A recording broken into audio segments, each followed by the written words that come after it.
In the United States, I think, as we all know here, but many know it around the world, religious freedom is often called America's first freedom, since it's listed first in our Bill of Rights.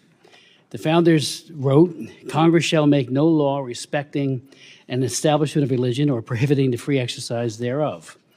The Establishment Clause and the Free Exercise Clause protect the right of conscience of every American, that inviolable domain of the heart of every human being. And of course, religious freedom is not at all an American right alone. It's one that belongs to every human being on the face of the earth. Yet all around the world today, religious persecution is festering and exploding. What has been unconscionable for decades and centuries has actually gotten worse in many parts of the world. Billions of human beings made in the image and likeness of God live in countries where the God-given right to freely exercise their religion is severely restricted, many to the point of incarceration, torture, and execution.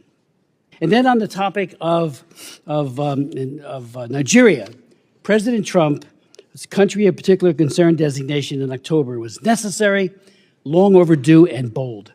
In his first administration, with the strong backing of our ambassador at large, Sam Brownback, President Trump recognized that the mass killings by Boko Haram, ISIS West Africa, and armed Fulani terrorists against Christians in the Middle Belt, which are clearly motivated by ethnic and religious animus, meant Nigeria's met the need for being designated CPC and was so designated.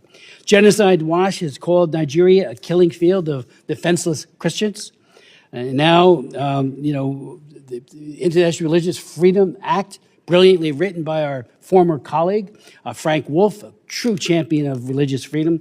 And that bill was opposed vigorously. He got it passed into law in 1988, and it has made a major difference globally, including now in Nigeria.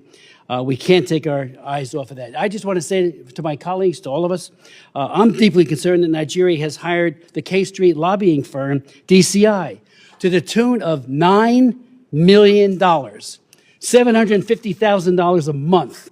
And a Nigerian billionaire,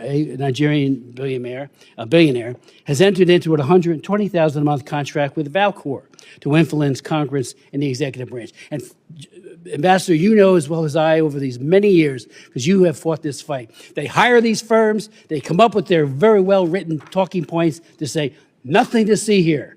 Whether it be Haiti, China does it better than anyone else, or worse really is what it is. We saw it with Romania. I remember during the years of Nicholas Ceausescu, and I led the effort on that along with Frank and you, Sam, Mr. Ambassador. And they always had these lobbying firms that said, Ceausescu's a good guy. He has all these churches that he has opened. He was torturing Christians.